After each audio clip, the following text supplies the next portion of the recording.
Man denkt, Gott hat damit ein Problem. Ja, warum willst du aufhören mit Pornografie? Ja, Gott findet es nicht so gut. Ja, dann gute Nacht. Also entweder findest du es nicht gut, sonst kommst du niemals raus. Oder du brauchst Gottes Perspektive, warum es nicht gut ist für dich. Erst dann wirst du rauskommen.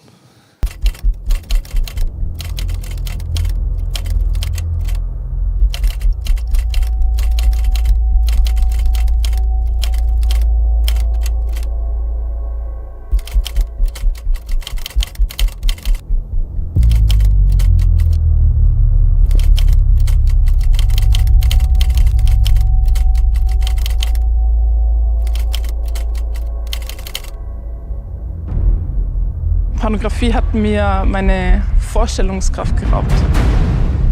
Ich bin in Beziehung gelandet und auf einmal habe ich mich wiedergefunden in einer Situation, wo ich einen Menschen an meiner Seite habe, der mir viel bedeutet und den ich auf einmal genauso konsumiere wie die Pornos vorher. Als ich alleine gewohnt habe, hat Pornografie mich mehr und mehr in die Isolation gedrängt, sodass ich am Ende wegen dieser ganzen Zeit, die ich darauf verbraten habe, mein Studium nicht geschafft habe und es abbrechen musste. Und so war es aber dann vor ein paar Jahren so, dass ich gemerkt habe, hey, 2 Wochen rum, eigentlich müsste es jetzt bald wieder passieren. Und es ist nicht mehr passiert. Und was von diesem Tag an passiert ist, ist, dass ich Schönheit entdeckt habe, von der ich nicht wusste, dass sie existiert. Und ich habe sie an genau dem Ort entdeckt, wo ich früher nur Zwang und Scham kannte. Jemand mit reinzunehmen, hat mich alles gekostet. Aber dann kam Licht rein. Ich habe erlebt, immer wenn ich mich geöffnet habe und davon erzählt habe, von meinem Pornografieproblem, dass Männer mich angenommen haben. Bei Jesus habe ich keine Anklage gespürt, sondern da war einfach Licht, da war Frieden, da war Freiheit.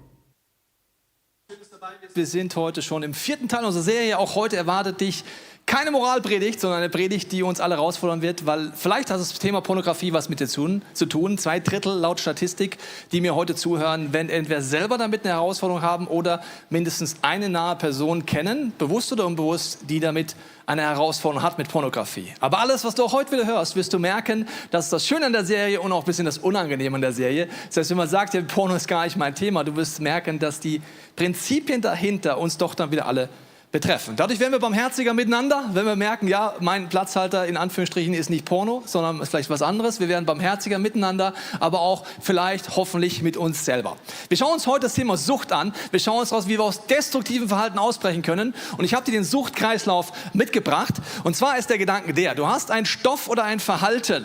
Das fängst du durch Zufall an oder indem du Dinge kopierst von Leuten um dich herum. Du probierst es mal aus und du merkst, durch das Verhalten des Stoffs kommt eine Endorphinausschüttung. Das heißt, Glückshormone werden ausgesetzt in deinem Körper. Dieses Glücksgefühl liebst du und findest super cool. Das Problem ist, das hält nicht so lange an. Danach kommt ein Mangel und du hast einen Mangel an diesem Hormon in dir und du suchst nach einer Wiederholung. Das macht man dann einmal, dann 2-mal, dann 3-mal, spätestens beim 3. Mal müssten wir eigentlich sagen, so goes it not. Es klappt nicht. Aber wir machen es interessanterweise nicht. Du kannst jetzt da verschiedene Sachen machen. Also fangen wir mal an mit was gefühlt harmlos. Nehmen wir Klamotten, ja? Neue Kleidung, ich fühle mich schlecht. Ich habe einen Mangel an Endorphin in meinem Leben. Warum auch immer. Ich wiederhole das Verhalten, dass ich shoppen gehe. Ich fühle mich kurz gut, dummerweise kurz danach fühle ich mich wieder schlecht. Und dann fange ich wieder das Gleiche an. Das Gleiche kannst du natürlich mit Essen machen, mit Medien machen, an deinem Handy machen, Social Media machen. Du scrollst durch den ganzen Abend. Du weißt eigentlich durch zigfache Wiederholung, dass das nur ein kurzes Glücksgefühl, wenn überhaupt, gibt. Und dass du da wieder einen mindestens so großen Mangel hast und dass das Ganze ein never-ending Circle ist, der dich nicht weiterbringt, sondern eher weit wegbringt von dem, was du eigentlich vorhast. Das Gleiche ist bei Pornografie so, da wird es sogar eine Sucht. Und Sucht kann überall entstehen. Shoppingsucht, Mediensucht, Esssucht, Partnersucht, also ich suche wechselnde Partner, ich probiere aus, kurzes Glücksgefühl, danach Enttäuschung, Mangel, den Mangel versuche ich auszugleichen, indem ich mir den nächsten Partner suche. Das kann ich mit verschiedenen Sachen machen und natürlich auch mit Pornografie und das wird mich irgendwann, wenn ich das nicht reflektiere, in eine Sucht bringen. Suchtanzeichen sind, dass wenn ich es nicht konsumiere, was auch immer, werde ich unzufrieden. Oder wenn ich es nicht mache, dann ich mache das auf Kosten von anderen Dingen, Schlaf, Beziehungen, Arbeit. Das heißt, ich sollte eigentlich arbeiten, aber ich bin am Handy. Ich sollte eigentlich arbeiten, aber ich schaue ein Porno. Ich sollte eigentlich etwas erledigen, aber anstatt meine To-Do-Liste abzuarbeiten, tue ich mich kaputt flixen im Netz. Also was auch immer, es gibt Dinge, die immer wieder gleich laufen bei mir oder auch bei dir. Und daraus kann eine Sucht entstehen. Eine Sucht bedeutet, es fängt einmal an, zweimal an, aber unterwegs, ohne dass du es groß merkst, durch ständige Wiederholung kommen Muster in meinem Leben, die auf einmal eine Sucht sind. Das heißt, woran merke ich's? Ich kann es nicht einfach aufhören.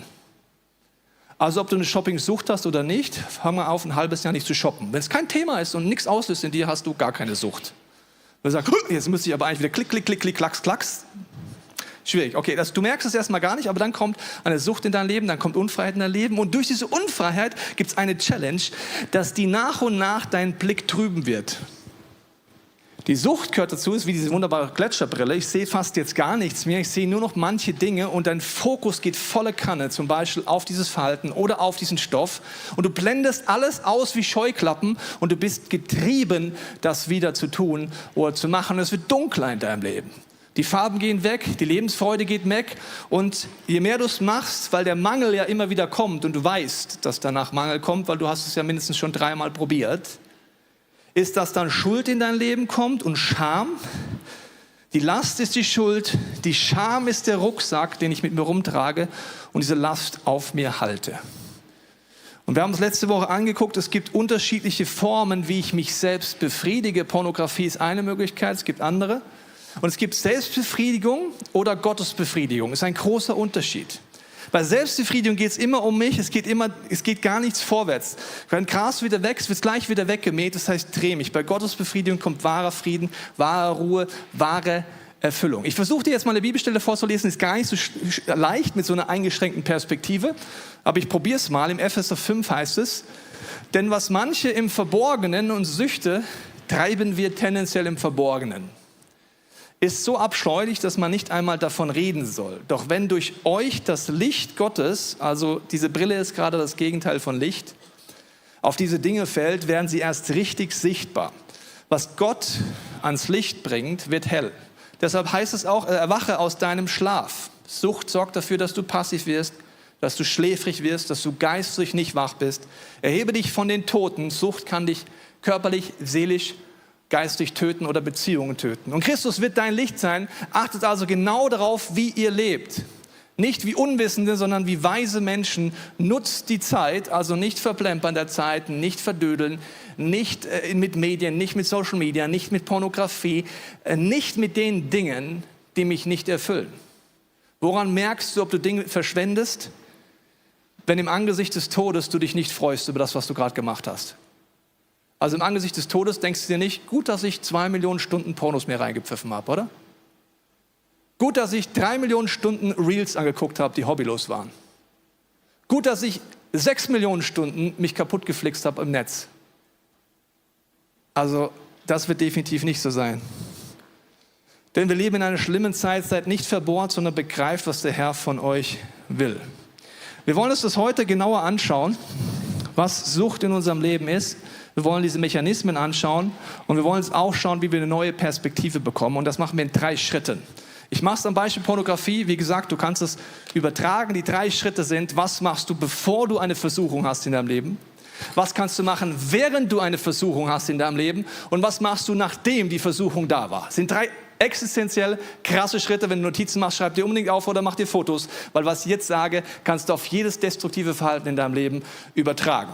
Wir fangen an. Erster Schritt ist Prävention. Der Exit-Punkt ist, bevor es überhaupt passiert, bevor die Versuchung kommt, Prävention zu betreiben. Und das ist matchentscheidend. Ich lese dir mal vor Matthäus 26. Da heißt es, bleibt wach und betet, damit ihr der Versuchung widerstehen könnt. Jesus sagt, bleibt wach und betet, bevor die Versuchung kommt. Okay? Sie wird kommen und sagt, wachsam sein und beten. Ihr wollt das Beste, aber aus eigener Kraft wird es nicht erreichen. Eure Kraft wird euch ans Limit bringen. Nur mit Gottes Kraft kannst du wirklich nachhaltig Durchbrüche erleben.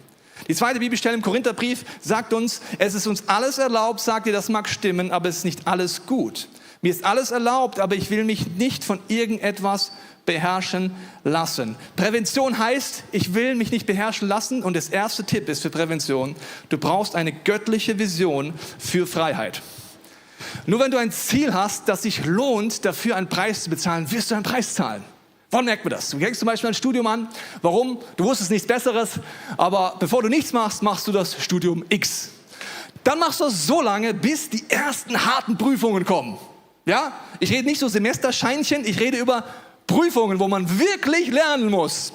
Woran merke ich, ob du eine Vision hast, ob du es nicht nur studierst, weil du es studierst oder nicht nur, weil du ein hobbyloses Kind hast und ich brauche ein Hobby. Woran merke ich, dass du eine Vision hast? Wenn du die Prüfungen bestehst und wenn du lernst und wenn du dran bleibst, dann hast du ein Ziel, das ist größer als diese Prüfung gerade.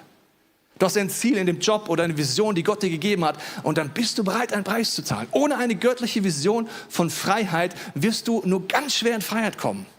Das glaubst du so Sätze wie, die dich überhaupt nicht weit bringen werden. Ja, also in Pornografie, ja, Gott hat ein Problem damit und jetzt habe ich auch eins.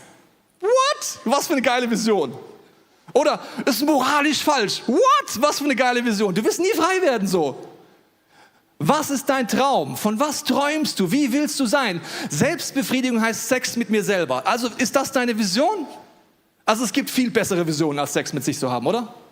Ist jetzt nicht so schwer zu erkennen vielleicht, aber es gibt viel bessere Visionen als das. Also, ich mache dir Beispiele im Bereich Pornografie, was das sein kann. Du kannst sagen, mein Ziel ist nicht nur Sexualität, sondern Intimität.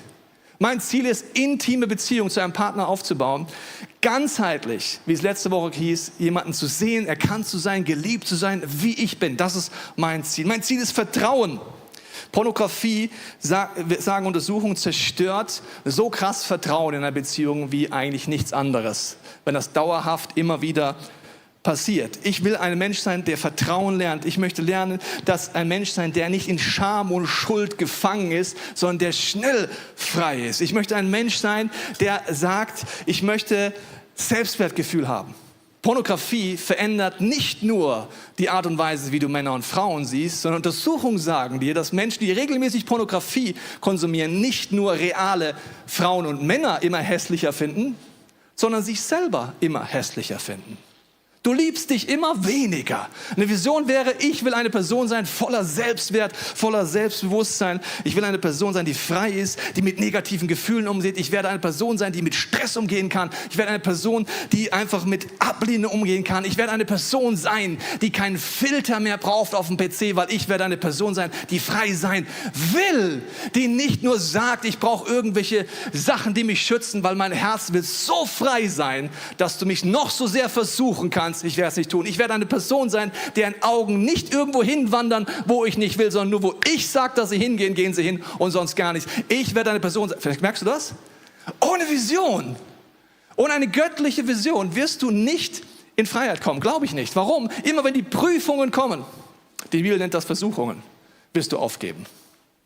Weil du kein Ziel hast, wo du hin willst. Schreibe auf, wo, wann, wie, welche Versuchung in dein Leben kommt. Ganz wichtig. Wann ist es, welche Orte, welche Medien, welche Personen, welche Gefühlslagen sind das? Schau die Predigt von letzter Woche an, da geht es ausführlicher durch. Nächster Punkt, Prävention, Fasten. Gebet und Fasten bringt dich in Freiheit, das ist ganz wichtig. Du kannst einfach dich mal entscheiden, für eine Zeit auf etwas zu verzichten. Und Nahrungsverzicht ist ein Geheimnis. Wir haben da eine Serie mehr dazu gemacht, die dich auch in Sexualität freisetzen wird, weil du lernst, ungesunde Appetite in dir zu besiegen mit Gottes Hilfe. Du kannst einen Vertrag mit dir selber machen, mache ich immer wieder mal. Als ich aus dieser Sucht raus musste und raus wollte, habe ich so einen Vertrag mit mir gemacht, dass wenn ich wieder zurückfalle und etwas tue, was ich nicht will, werde ich einen Betrag X damals auf mein Großzügigkeitskonto intern überweisen und sagen, das kann Gott haben, für was er will, ich werde es wegspenden. Warum habe ich das gemacht? Ich hatte einen Vertrag mit mir selber und habe gesagt, ich entscheide mich für etwas Positives. Du kannst dich entscheiden, sagen, ich werde die negativen Suchverläufe auf meinem Computer jedes Mal wieder löschen. Ich werde eine Person sein, selbst wenn ich falle, werde ich die Apps und was auch immer wegmachen auf meinem Computer. Ich entscheide mich dafür. Und ganz wichtig dafür ist, dass du dir Hilfe suchst. Menschen in deiner Umgebung, die die Anwälte deiner Ziele werden. Warum? Hebräer 10 heißt es dazu, lasst uns aufeinander achten. Wir wollen uns zu gegenseitiger Liebe ermutigen, einander anspornen, Gutes zu tun. Wenn du in einem Suchtkreislauf drin bist, brauchst du Menschen, die dich anfeuern, anspornen, ermutigen, wenn der Teufel dir sagt, es bringt alles gar nicht, und die dich zur Liebe ermutigen. Versäumt nicht die Zusammenkünfte eurer Gemeinde, wie sich einige angewöhnt haben. Ermahnt euch, und auch das gehört dazu. Ich hoffe, du hast als Mann mindestens einen anderen Mann, der dir auch mal die Leviten liest. Und ich hoffe, dass du als Frau mindestens eine Frau hast, die in Liebe dir die Wahrheit sagt. Und dich ermahnt, wenn du in der Gefahr bist, deine Ziele zu verraten. Nicht meine, deine Ziele. Weißt du noch, deine Vision ist, frei zu sein. Deine Vision ist, treu zu sein. Deine Vision ist, dass deine Augen nur das machen, was du willst. Es ist deine Vision. Ich bin der Anwalt von deinen Träumen. Und wir ermahnen uns gegenseitig. Es seht doch, dass der Tag nahe ist, an dem der Herr kommt. Warum ist das so wichtig, diese Person zu haben? Wir waren mal in einem Kloster eingeladen. Und meine Frau hat dann den Leiter des Klosters gefragt, wie er das macht, dass er jeden Morgen um 5 Uhr betet. Respekt, krass, will ich mir auch mal wünschen. Dann hat er damals gesagt, es ist zwar nicht gut, aber mir ist es peinlicher vor meinen Brüdern als vor dem Herrn, wenn ich morgens nicht erscheine. Wenn nur der Herr auf mich wartet, also Gott, drücke ich die Snooze-Taste, und zwar relativ oft, weil der kann ja warten. Und dann würde ich ganz oft nicht aufstehen, aber weil ich weiß, dass 50 Mönche auf mich warten als Abt, stehe ich auf. Aber ich stehe nicht auf wegen ihnen, sondern wegen mir, und ich bin dankbar, dass die da auf mich warten. Ein Lichtpartner, ein Beichtpartner ist wichtig, dass er mir hilft, meine Ziele zu erreichen und auch für mich da zu sein, dass ich ehrlich bin. Und wichtig ist, das sollte nicht dein Partner sein, nicht dein Ehepartner oder Partnerin sein. Warum? In der Beichte gehe ich ans Kreuz und bekenne Gott alles, wo Schuld in meinem Leben ist. Aber das mache ich nie mit der Person, die von meiner Schuld direkt betroffen ist. Mache ich auch sonst nicht, ja? Ich sage ja nicht, lieber Sven, komm mal mit mir ans Kreuz. Ich bekenne mal kurz, ja, ich habe gedacht, der Sven ist ein Arsch. Und ich habe auch gedacht, Sven, hör nur zu, ist ja nichts mit dir. Ich bekenne ja nur. Ne? Und dann habe ich das gedacht und ich habe auch das gedacht und das habe ich gesagt. Und Sven denkt sich, du Arschloch. Und das war jetzt noch nicht über Liebe und Sexualität, was ich gerade gemacht habe, okay? Das heißt, Sünde gehört auf den Müllhaufen ans Kreuz.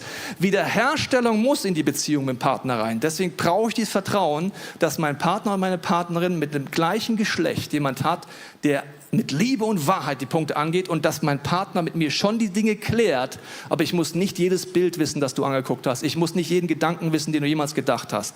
Ich sage auch manchmal zu meiner Frau, ich bin dankbar, dass ich nicht alles weiß, was du jemals gedacht hast. Ja? Weil Gedanken sind übrigens noch keine Sünde. Deswegen ist wichtig, diesen Beichtpartner zu haben. Prävention ist auch Entgiftung, wenn du rauskommen möchtest. Du brauchst eine Phase der Entgiftung, meistens circa 2 Wochen, je nachdem, was du machst. Also wenn du handysüchtig bist, sperr dein Handy 2 Wochen lang weg. Und dann wirst du merken, dass dein Hirn sagt, App aufmachen, Wetter-App aufmachen, Instagram aufmachen.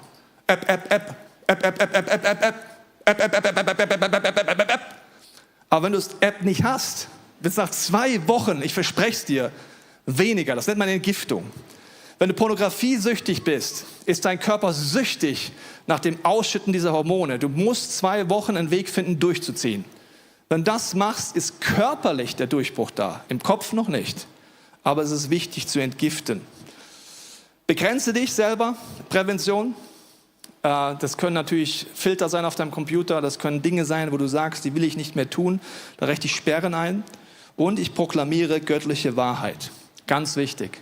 Ich brauche, das war der erste Punkt, Vision und Motivation, das proklamiere ich über mein Leben. Ich bin ein Kind Gottes. Ich bin designt für Freiheit. Wenn der Sohn frei macht, der ist wirklich frei. In Christus ist keine Verdammnis. Römerbrief steht, dass wenn die Sünde groß wird in meinem Leben, wird das Erbarmen noch größer. Also du brauchst Proklamation, in der du dir selber zusprichst, was die Wahrheit ist. So, jetzt sind wir in Prävention. Jetzt habe ich noch keinen Gedanken, keine Versuchung gehabt. Das ist aber etwas, was wichtig ist und was Gott unterwegs in dir machen möchte. Und jetzt kommt, was ist Intervention, also während der Versuchung? Was kann ich machen, wenn der Gedanke kommt, wenn das Gefühl kommt, tu dir was Gutes, zieh in die Porno rein, mach das destruktive Verhalten, was du ständig machst. Was kann ich tun? Die 3 A's sind hier ein Schlüssel. Du kannst aushalten, du kannst dich ablenken oder du kannst dich ausrichten. Das sind 3 Schlüssel. Aushalten, erster Punkt. Eine Versuchung kommt wie eine Welle. Die kommt total massiv und dann läuft sie wieder aus. Das ist immer gleich. Wenn du lernst, das auszuhalten, wir reden oft über wenige Minuten, ist sie schon wieder vorbei. Das heißt aushalten. Warum hält eine Frau Wehen aus? Für uns Männer unvorstellbar, wie man das aushalten kann. Weil sie weiß, es geht vorbei. Und sie weiß, das Teil muss raus. Es gibt nur die Möglichkeit, das muss raus, verstehst du? Und dann halte ich es aus. Unterm Strich auf ein ganzes Leben ist eine Geburt doch dann, auch wenn sie lang ist, kurz. Und so ist es auch bei diesen Versuchungen. Unser Sohn hat sich entschieden gehabt, ein halbes Jahr Süßigkeiten zu fasten, was im Alter von ihm ein extremer Schritt ist. Und ich dachte schon 21 Tage fasten, ich bin schon krass. Aber wenn du das ein halbes Jahr machst, kommst du immer wieder in Versuchungen und die gehen immer gleich ab. Hochzeitsfeier, Nachtischbuffet. So, ich habe ein Ziel, ich möchte ein halbes Jahr fasten, dann geht's los. Komm, ich lasse es. Es bringt eh nichts. Ich esse jetzt diesen Kuchen. Ich gebe auf. Und ich habe Bene immer gesagt, Frauke auch, halt 5 Minuten durch. Halt 5 Minuten durch, maximal 10, wenn alle ihr Eis weggefressen haben.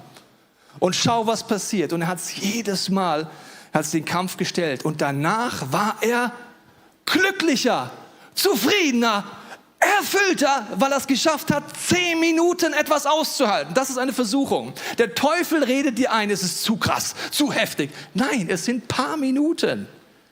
Wenn du es lernst auszuhalten, wirst du merken, wie du Durchbrüche erleben kannst. Ablenken, das ist der zweite Punkt. Ich bin nicht nur passiv beim Aushalten, ich lenke mich ab. Wie mache ich das? Du kannst dir vorher überlegen, Sport zum Beispiel. Mach 20 Liegestützen oder wenn du so unfit bist, 10, dann bist du auch am Limit und stirbst dabei. Aber bewege dich, körperlich ist eine gute Möglichkeit. Du kannst auch deinen Körper nutzen. Tu dir eine Chilischote hinlegen und beiß drauf. Ich wette mit dir, die Versuchung ist vorbei. Muss man nicht so machen, es geht einfacher. Du kannst auch einfach sagen, ich bin bereit, ich habe meine Bibel bereit, ich habe letzte Woche erzählt, Podcast, Worship. Ich lenke mich ab mit positiven, konstruktiven Wissen. Ich mache einen Ortswechsel. Wenn das Bett deine Versuchung ist, stehst du auf und gehst woanders hin. Und du kannst auch immer deine Gedanken umlenken. Bei mir ist es zum Beispiel so, mein Herz ist immer wieder unregelmäßig am Schlagen. Und die Versuchung, die kommt, ist ja nicht das Herzschlagen an sich, sondern die Versuchung ist, dann Lügen zu glauben, Ängste zu bekommen, Gott zu misstrauen und einfach depressiv passiv zu werden. Das passiert, wenn mein Herz nicht mehr schlägt und nicht mehr richtig schlägt. Ich habe gemerkt, wenn ich diese 3 Schritte mache, wenn ich es aushalte, dass es kurz jetzt einfach mal spinnt und wenn ich mich ablenke, das heißt, ich fange an, zu Gott zu sagen, okay Gott, Fakt, mein Herz stimmt gerade nicht, es schlägt unregelmäßig. Was hast du auf dem Herzen, Gott? Was bricht dein Herz gerade, Gott? Wo hat dein Leib, die Kirche, Rhythmusstörung? Merkst du, ich bin wo ganz anders. Gerade eben war ich noch in der Versuchung, hier. Wenn ich es nicht mache, geht es runter. Ängste kommen, destruktive Gedanken. Ich werde sterben, es wird alles immer schlimmer werden. So, da will der Teufel mich hinhaben. Aber ich kann genauso sagen, ich gehe zu Gott und fange mich um. Was passiert, wenn Versuch in deinem Leben ist? Der Gedanke kommt, tu dir was Gutes. Jetzt ein Porno. 2 Möglichkeiten. Du fokussierst dich drauf, dann geht es da runter und du weißt es zigfach. Oder du sagst, okay Gott, ich bin in der Versuchung. Was für Versuchung gibt es gerade in der geistlichen Dimension in unserer Kirche? Für was darf ich beten? Okay, Leute sind gerade versucht aufzugeben. Ich bete jetzt für alle, die gerade versucht sind. Bin gar nicht mehr da. Bin schon wo ganz anders. Ich habe mich abgelenkt Richtung Gott und nicht Richtung Teufel ablenken lassen. Der letzte Punkt ist Ausrichten. Ganz wichtig, wiederholt sich, ausrichten auf das Ziel, auf die Motivation, auf die Freiheit, auf die Zusagen Gottes. Gott, du hast zugesagt in deinem Wort, ich glaube dir, dass das passiert. Ich bin dein Kind. All diese Dinge helfen dir zu reagieren, wenn die Versuchung läuft. Der letzte Punkt heute ist, und der ist mindestens so entscheidend, wenn nicht sogar der entscheidendste Punkt, der ist, wenn du der Versuchung erlegen bist, wieder einmal. Also wenn wieder einmal du das gemacht hast, was du eigentlich hast, wenn du wieder mal den Porno dir angeschaut hast, wenn du wieder einmal versagt hast in deinen Augen, dann ist Rehabilitation das Matchentscheidende. Wie schnell lernst du, dass das passiert? Warum? Das Erste ist, wenn du hoffnungslos bist im Suchtkreislauf, bist du wie jemand, der jahrelang die Note 6 schreibt im Unterricht. Jahrelang. Der Punkt ist, dass du immer siehst, ich sollte eigentlich Einsen schreiben. Aber du wirst nach jeder 6 hoffnungsloser. Du denkst, ich kann nichts, ich bin nichts, das wird nie was. Die Hoffnung geht immer mehr weg. Deswegen habe ich früher als Lehrer Kinder, die von 6 auf eine 5 sind, gefeiert, wie wenn sie einen Marathonlauf gewonnen hätten. Die Kinder, die mich neu hatten, sind immer verwirrt gewesen und gesagt, Teichen, wieso feiern sie das denn so? Ist das nur eine 5? Habe ich gesagt, die Leistung von 6 auf 5 zu kommen, ist höher als von 2 auf 1. Weil 6er Schüler glauben so viele Lügen. Ich bin nichts, ich kann nichts, es wird nichts. Und wenn du es schaffst, dich eine Note zu verbessern, ist das eine unfassbare Leistung. Ich habe das gefeiert. Und so ist es auch bei Gott, weil von 2 auf 1, ja, ist ein bisschen Schönheitskorrektur noch, ja, ob 2 oder 1, so what, ja. Aber von 6 auf 5. Und deswegen, Gott hat kein Problem mit deiner Unreife. Wusstest du das? Wenn du Notizen machst, schreib dir das auf. Gott hat kein Problem mit deiner Unreife. Und auch nicht mit meiner. Und Gott hat kein Problem, dass es Prozesse sind, weil er weiß, er möchte mit dir ganz tief an die Wurzeln gehen.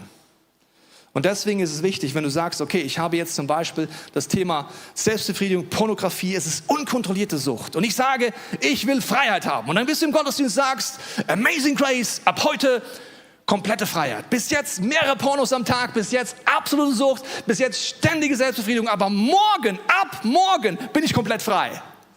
Und ich werde nie wieder fallen. Und wenn ich falle, bin ich frustriert und höre wieder auf. Dann weißt du nicht, dass Gott Prozesse geht. Er geht Prozesse, er geht Schritte. Was heißt das? Wenn du täglich mehrere Pornos konsumierst, dich andauernd selbst befriedigst, sagst du vielleicht, mein nächster Schritt ist, ich erlaube mir Montag, Mittwoch, Freitag Pornos. Jetzt sagst du, ja, aber das geht doch nicht. Weißt du noch, von 6 auf 5? Das ist ein Riesenschritt. Jeder Tag, wo kein Porno ist bei jemandem Süchtigen, ist ein Riesenschritt gewesen. Und du darfst diese Prozesse gehen, sagst du, dann ist irgendwann mein Ziel Selbstbefriedigung ohne Pornografie. Und dann ist irgendwann meine Freiheit. Aber unterwegs bitte ich Gott, dass er meine Wurzeln verändert, dass er mich heilt, dass er mich befreit, dass er mir zeigt, warum ich die Dinge tue, die ich eigentlich tue. Und dann sorgt es dafür, wenn du das machst, du Unreife zulässt, ist wichtig, dass du immer wieder lernst, die Perspektive zu wechseln und die Geister zu unterscheiden. Das hat mit dieser Brille zu tun. Wenn du versagst, wird es dunkel in deinem Leben. Und es ist so wie die Brille, ich sehe gar kein Gesicht mehr, nicht mehr ich weiß, dass der Alex, glaube ich, da irgendwo sitzt. Ich weiß, dass meine Frau hier irgendwo sitzt, aber ich sehe euch gar nicht mehr. Ab Reihe 3 ist nur noch dunkel. Und die Folge ist, im Versagen will der Teufel, er ist der Fürst der Finsternis. Er will, dass du Lügen glaubst. Da kommen Stimmen in meinem Kopf und ich kann nicht sagen, wer aus Reihe 4 gerade geredet hat. Ich muss trainieren, die Stimme zu unterscheiden mit meinen Ohren, weil ich sehe nicht, wo es herkommt. Und der Teufel wird immer, wenn du versagst, kommen wie, du bist nichts, du kannst nichts, was willst du eigentlich? Er wird dich anklagen. Er ist der Ankläger. Er ist der dich quält in deiner Isolation, in deiner Sünde. Er ist der Hoffnungslosigkeit bringt. Weißt du, was über Jesus gesagt wird? Er ist Licht. Er ist Wahrheit. Er ist ein Weg, ein Prozess. Er ist Liebe, er hat nicht nur Liebe, er ist Liebe. Bei ihm ist nur Licht. Ich muss lernen, diese Stimmen zu unterscheiden, sonst wirst du versagen und wirst deswegen keine Hoffnung haben, weil du denkst, Gott redet mit dir, wenn Anklage in dein Leben kommt. Du denkst, Gott redet mit dir, diese Stimme der Entmutigung. Und dann bist du auf Deutsch gesagt geistlich wirklich am Arsch. Weil Gott wird dann im schlechtesten Fall dein Feind. Weil du die Lüge glaubst, dass Gott mit dir so redet. Aber der Teufel wird beschrieben als der als Engel des Lichts kommt, als Fälschung und so tut, als wäre er Gott.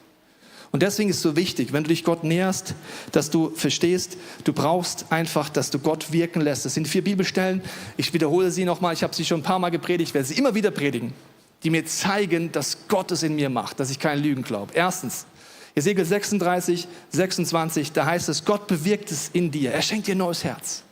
Was mache ich, wenn es dunkel wird in meinem Leben? Ich bete, Gott, danke, dass du mir ein neues Herz schenkst. Danke, dass du es in mir bewirkst. Danke, dass du mich veränderst.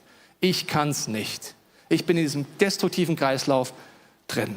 Wenn du merkst, du hast gar keinen Wunsch, was zu verändern, bete ich Philipper 2,13. Gott, du schenkst mir die Sehnsucht. Schenk du mir das Wollen. Ich will gar nicht Pornos aufhören. Warum? Ich habe keine Vision. Ich habe keine Vision für Freiheit. Gib mir eine Sehnsucht und sorge dafür, dass es passiert. Jetzt sagst du, ich habe keinen Glauben, weil ich habe es schon zigfach probiert. Wer ist für Glauben zuständig? Du, nein. Jesus ist der Anfänger und Vollender deines Glaubens. Jesus, ich habe keinen Glauben, dass es passiert. Schenk du mir bitte Glauben. Sorg dafür, dass ich glaube, dass du es schaffst. In mir, trotz mir und in all meinem Zerbruch. Was ich mache, Johannes 6, 29, ich entscheide mich, Gott mehr zu glauben, als mir, meinen Gefühlen oder alles, was ist. Ich glaube seinem Wort mehr als dem, was ich hier in meinen Gedanken habe. Und das ist ein wichtiger Schritt. Das heißt, wenn du das machst, wirst du ans Kreuz anders gehen ab heute. Du kannst ans Kreuz gehen mit dieser Perspektive der Religiosität, des Gebücktseins, der Anklage. Und es ist so, wie wenn ich zu jemand gehe und Strafe erwarte. Dann bin ich schon so ein bisschen gebückt, ich schaue lieber gar nicht hin. Und so gehen viele von uns ans Kreuz. Wir schauen einfach nach unten, wir sind gebückt. Wir kommen gar nicht auf die Idee, Gott in die Augen zu schauen, weil wir uns schämen und weil wir so eine Last haben in unserem Leben. Der Unterschied ist, wenn ich mit Gottes Hilfe anfange, mal hochzukommen und merke, der schaut ja gar nicht böse, klagt mich gar nicht an. Der liebt mich, so wie ich bin. Bedingungslose Liebe, bedingungslose Annahme. Merkst du, wie ich auf einmal anders hier stehe? Ich habe immer noch Schuld in meinem Leben. Aber ich glaube diese Lüge nicht mehr, dass ich das Problem bin, sondern dass ich etwas Falsches getan habe. Ja, ich habe gesündigt, aber ich bin kein Sündiger. Ich habe was getan, aber meine Identität ist immer noch gleich. Was ist die Konsequenz? Wenn du ab heute zum Kreuz gehst, ist mein größter Wunsch für dich. Ja, es gibt Fesseln in unserem Leben. Ja, es gibt destruktive Kreisläufe. Ja, wir haben Schuld, die uns belastet. Aber mein Wunsch ist, dass wir ab heute lernen, nicht gebückt ans Kreuz zu gehen und nicht immer nur nach unten auf den Boden zu schauen und voller Scham hier zu sein, in dieser Dunkelheit zu bleiben, sondern sagen, Gott, öffne mir die Augen. Ich will lernen, dem gekreuzigten Jesus in die Augen zu schauen.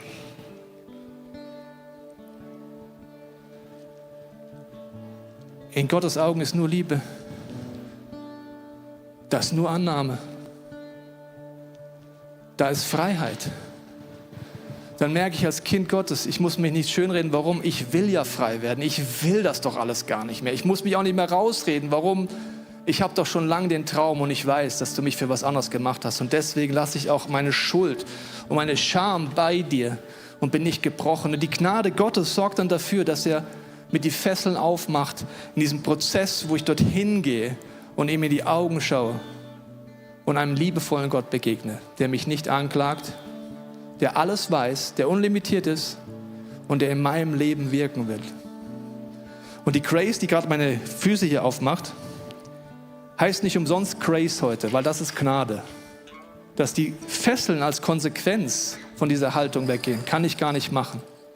Das macht einfach Gott. Und deswegen möchte ich heute einladen, mit mir einfach ehrlich werden vor Gott. Vielleicht hast du es noch nie gemacht, vielleicht ist es zum ersten Mal. Ich möchte mit dir ein Experiment machen. Das geht so. Ich werde beten, dass Gott durch deine Fantasie, deine Gedanken und deine Gefühle zu dir redet. Vielleicht traust du dich sogar vor dem inneren Auge zu sagen, Gott, ich möchte mal in meiner Fantasie dir in die Augen schauen. Jesus, wie siehst du mich? Ich möchte deinem Blick begegnen. Vater, ich danke dir, dass wir unsere Augen schließen, unser Herz öffnen, du jetzt redest. In Jesu Namen bilde ich jede Lüge, jede Täuschung über uns, jede Anklage. Ich danke dir, Jesus, dass wir lernen dürfen, nicht auf den Boden voller Scham zu schauen, sondern voller Liebe in deine Augen. Ich danke, dass du uns liebst, dass du uns annimmst. Du hast kein Problem mit unserer Unreife. Du hast kein Problem mit unseren Prozessen. Jesus, setzt du das frei, dass wir unterscheiden lernen, was ist deine Stimme? Was ist die teuflische Stimme? Mach uns zu Menschen, die, wenn hinfallen, in deine Arme rennen und nicht vor dir weg.